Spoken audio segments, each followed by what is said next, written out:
안녕하세요. 오늘은 창세기 12장에 대해서 나눠보도록 하겠습니다. 여기서 이제 드디어 그 유명한 아브라함이 등장을 합니다. 이제 믿음의 아버지라고 불리고 있죠.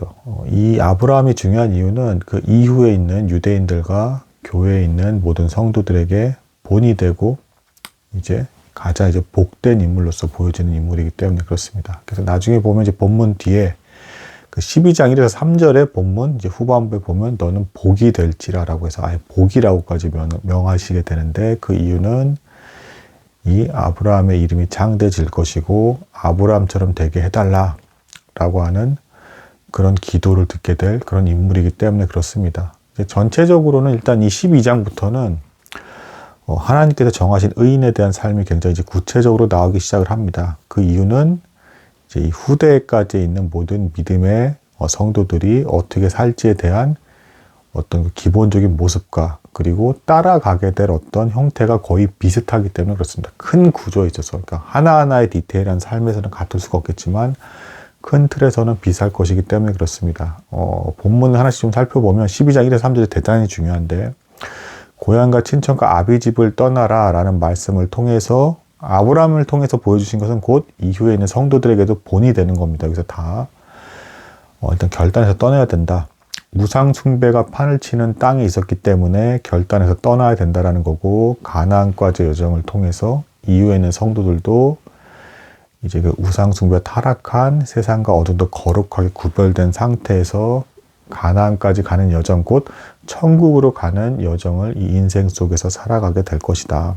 그리고 중요한 또 내용이 있는데, 이제 땅을 보여주실 거라고 했습니다. 아브라함에게는 땅을 보여주실 거라 했지 준다고 하지 않으셨어요. 이 얘기는 온전히 이제 이 땅에서 정착해서 살 수 있는 삶은 아니고 계속 그 이방인으로서의 삶으로서 이곳저곳 옮겨 다니게 되는데, 믿음의 성도들도 이 세상에 온전히 정착한 삶이 아니라 이방인으로서 이제 물론 세상 속에서 살아가긴 하지만 구별된 상태에서 완전히 세상에는 동화되지 못하는 상태로 돌아다니는 듯한 방목 형태로 삶을 살게 될 것이다. 이게 뭐 직장에 왔다 갔다 한다는 거의 문제가 아니고, 믿음으로 하나님을 바라보기 때문에 일반 세상 사람들과는 구별된 삶으로서 평생 살아가게 될 것이다. 그들과 동료로서 같은 생각과 방향성을 가지고 살지는 못하게 될 것이다. 구별될 것이다 라는 것입니다. 그래서 실제로 후반부에 보면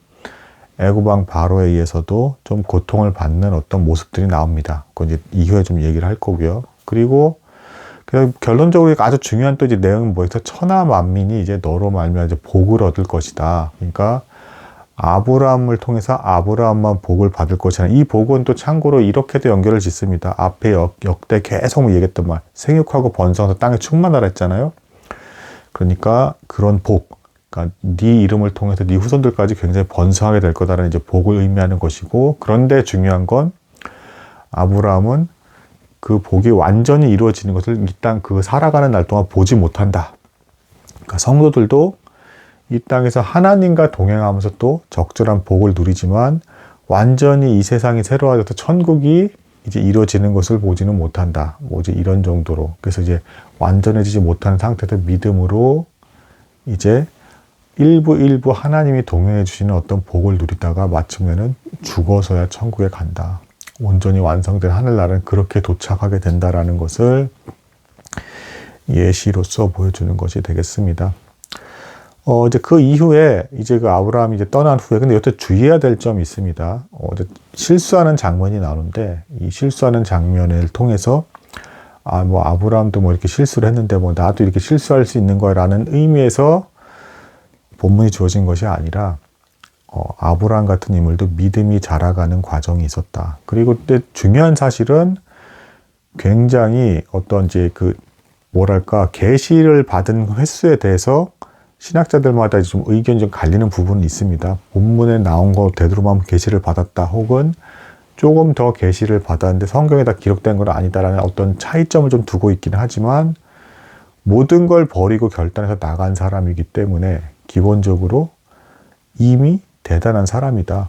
예수님을 따른 제자들도 이미 버리고 떠난 상태였습니다. 십자가에 박히기 전에, 온전히 깨달음을 얻기 전에도 이미 자신의 모든 삶을 버리고 따른 상태이기 때문에 이미 그거 자체로 이미 대단한 상태였다. 그럼에도 불구하고 실수하면서 믿음의 길에 있어서 넘어지는 일이 발생하기도 하더라 라는 것을 아브라함을 통해서도 동일하게 보여주고 있습니다. 이미 우리가 생각하기에는 한참 위의 수준의 어떤 그런 사람임에도 믿으면 역시 자라간다라는 겁니다. 그래서 애굽 땅에 갔을 때 이제 어떤 실수를 하냐, 기본적으로 이제 가나안에 도착을 했지만 아까도 제가 말씀을 드렸잖아요. 그 후손들이 그 땅을 차지해서 번성하는 거지, 아브라함은 이제 그 땅을 차지하는 것은 아니다.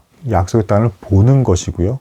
그게 이제 이루어질 것에 대해서 기뻐하는 겁니다. 이게 무슨 기쁨이 있고 뭐가 이렇게 대단한 거냐라고 이렇게 생각하실지 모르겠지만, 참고로 아브라함과 사레는 이제 이게 불임이었습니다. 이 부부가 한참 뒤에 이제 실제로 이제 이삭을 갖게 되는데, 근데 어쨌든 불임의 상태에서 이제 자손을 얻게 될 거고 이제 번성하게 될 거다라는 이 내용은 굉장히 큰 의미를 갖고 있습니다. 이 당시에 불임은 굉장히 저주받은 사람이고 뭔가 신의 어떤 복을 누리지 못한 사람이 굉장히 불행한 사람이다라는 그런 인정을 받았던 고대 사회였습니다. 아이를 못 낳는다는 것은 굉장히 비극적인 일이었어요. 오늘날에야 뭐 이제 그럴 수도 있다라고 생각을 하지만, 그런 상황에서 자손이 한 명 얻기도 힘든데 이후에 번성할 거다는 얘기를 들으니까 이제 아브라함 입장에서는 굉장히 기대를 많이 했을 것이다. 근데 여기서 또 이제 믿음의 인내를 시험받게 되는 거죠. 이제 100세가 될 때까지 이제 아이를 얻지 못하는 이 시험을 받게 됩니다. 그리고 거기서 넘어지는 그 과정들은 인간의 한계를 보여주는 것이지, 여러분도 그렇게 똑같이 그런 실수를 해도 괜찮다라는 걸 얘기하는 건 절대 아니라는 거. 이미 대단한 인물이고 엄청난 수준의 믿음을 보여주고 있다라는 겁니다. 그 근처에까지 가기도 저희는 대단히 힘들다라는 걸 인정하면서 아브라함처럼 되게 해주세요. 단순히 복만을 바라는 게 아니라 이 사람처럼 성장하게 해주세요라는 기도도 필요하겠습니다. 아무튼 이제 그 애굽 땅까지 내려가게 되는 건 이제 기근 때문에 내려가게 됩니다. 이게 그 후대에도 또 역시 반복이 되는데, 이 아브라함이 그 중요한 반복된다라고 제가 말씀을 드렸던 것 같은데, 야곱도 이제 그 기근 때문에 애굽으로 내려가는 게 나오고, 이삭도 마찬가지였습니다. 어려움 때문에 내려가게 되는데, 여기까지는 대다수의 이제 해석자들이 그럴 수 있다. 왜 그러냐면 하나님께서 기적을 보여줄지 않을지 뭐 여러 가지에 대한 징표가 명확하지 않은 상태에서는 상식적으로 그렇게 내려갈 수가 있는 겁니다. 여기까지는 문제가 없었는데, 그곳에 또 땅의 풍습이 얼마나 악하고 추악했으면 이제 아브라함이 두려움 속에서 이제 속이죠. 그 자신의 아내를 누이라고 해서 이제 자신의 이제 생명을 이제 지키게끔. 그러니까 그 땅에 굉장히 강포함이 있었고 뭔가 힘으로써 뺏는 어떤 문화가 있었던 걸로 이제 추측이 충분히 됩니다. 그래서 아브라함의 아내가 너무도 아름다웠기 때문에 힘으로 빼앗아서 자기를 죽이고 아내를 잡아갈 것 같은 거에 대한 두려움 때문에 이제 그 아내를 누이라 부르라고 해라. 이제 그 시키죠. 종들에게도 그렇고 다. 실제로 완전히 틀린 말은 아니었습니다. 배달은 누이인 건 맞습니다.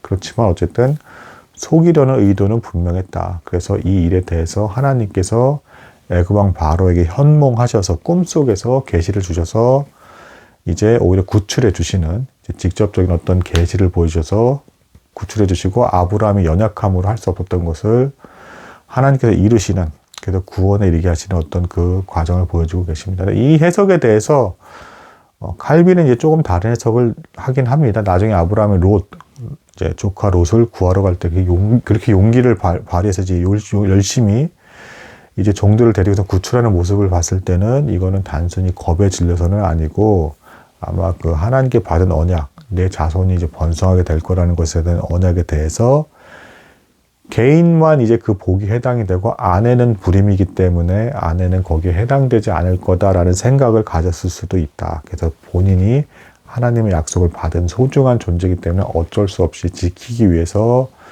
그런 행동을 한 것이다 라고 보기도 하지만, 대체로 봤을 때는 이제 그 애굽 왕 바로를 통해서 그 이제 아브라함이 이제 꾸짖음을 받는 거거든요. 일종의 네가 왜 속였느냐, 정직하지 못했다라는 거죠. 그러한 모습을 봤을 때 하나님께서 이방 사람 혹은 이제 불신자를 통해서도 어쨌든 올바른 말을 통해서 성도에게 꾸짖음을 주실 수도 있는 예를 보여주고 계시다. 성도도 정직하지 못하면 세상 사람들의 비난을 받을 수 있다라는 어떤 예를 보여주시는 거고, 또한 차이점이 또 이제 좀 한 가지 좀 강조점을 좀 말씀드리고 싶은 게, 아브라함의 가정, 이 가문은 아직도 일부일처제였다.